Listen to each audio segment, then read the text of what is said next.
Good morning, Blululus. How you doing? Yesterday, Education Secretary Linda McMahon sent a letter to Harvard saying that, yeah, actually we are going to cut off all of your federal funding. I thought that was an accident. 2 weeks ago, they were saying that the letter that they sent Harvard saying they were going to cut off all their federal funding was a joke and that they should have called them and asked them about it, right? And now they're back to being like, no, it's not. See, it's not a joke. It's never a joke. But Harvard had a good clapback. Maybe you shouldn't mess with the smartest people in the country. This is what they did.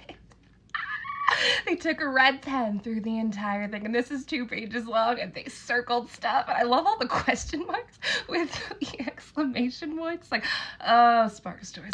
Harvard is actively suing the Casablanca because they tried to do this in the first place, and it not only impacts the university itself, it impacts everybody, because almost all research that we apply in our daily lives had some footprint in Harvard. But they're just not rare enough for them, and that makes them feel feeble and sad. But if it's anything like the court case for the governor of Maine, they'll lose. They won't even go all the way through the court case. They'll just crumble as soon as they realize that they can't win. So stick with it, Harvard. I'm very, very proud of you for sticking to your guns. The Joker administration lost another plane yesterday.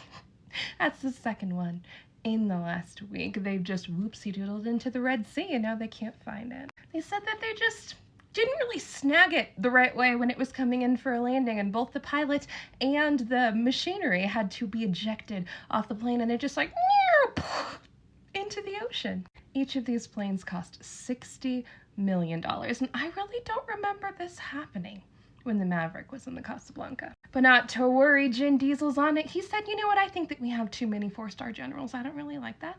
And so he decided that he was going to put a 20% cut across the board on all 4-star generals in our armed services. And they're just going to consolidate all of the leadership in the different areas all around the world while W space A space R's are breaking out all over the place, especially in India and Pakistan right now. You think this is the time to eliminate the most experienced soldiers, fighters, airmen, seamen that we have in our entire country? All the while requiring them to march down Pennsylvania Avenue for your little birthday party? That's gross.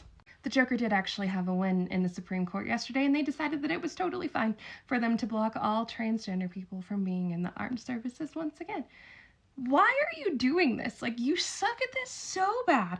You talk about going to war with everybody every single day, and then you also want less soldiers? Oh, that's why you got rid of everybody's jobs.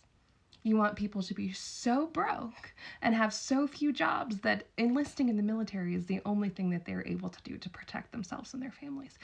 Got it.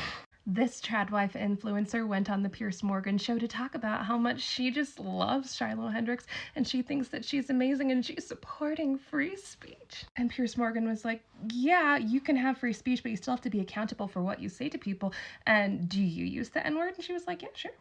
Absolutely, I do. And his flabbers were gasted. There were 2 other black people on the panel, and they were both just like, obviously.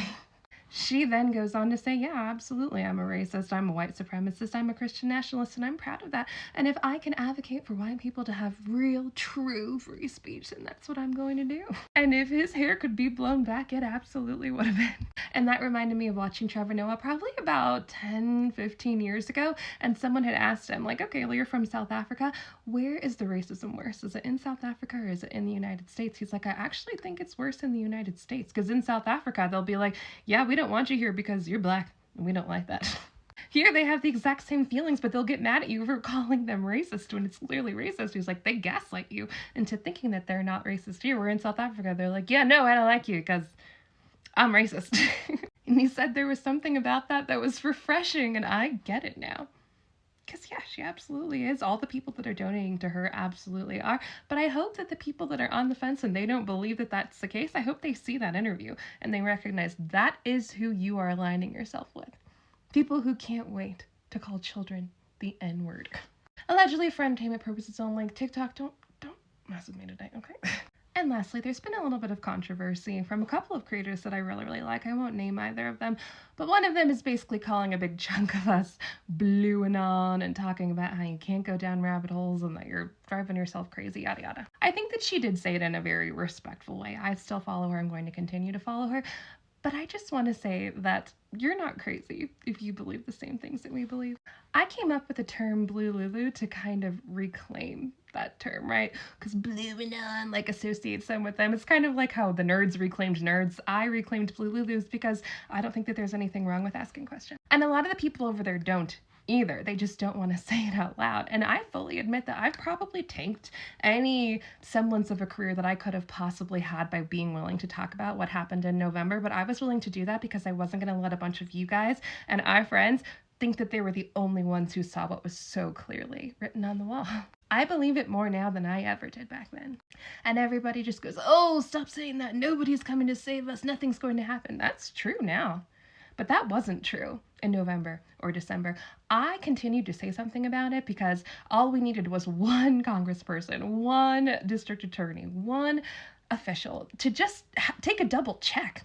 We didn't ask for the world here. All we wanted was for them to double check his work. After Dark Batman said that if Wonder Woman was sitting in the Casablanca that he would go to prison. After he said, look at what happened in the place where the Liberty Bell was. We were losing and then we were winning. Thanks, Dark Batman. After he got in there, he eliminated all the people that were investigating him, stole a bunch of money and dipped. Like, it's so clear what happened. Where for them it was just vibes. They did have 60 lawsuits that were all overthrown. They had I don't even know how many recounts and they still don't believe it. We don't have any of that.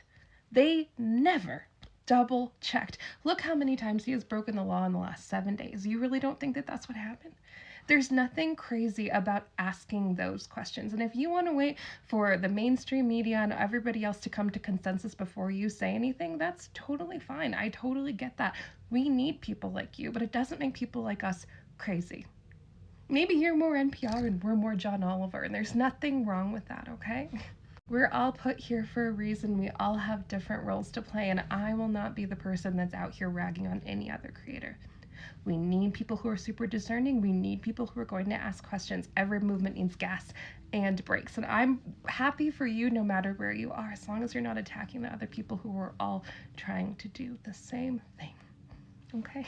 I hope you take care of yourself today. I hope you drink some yummy coffee. I hope you eat a yummy snack. And as always, keep your eyes up, keep your feet on the ground. See you next time. Ta-ta!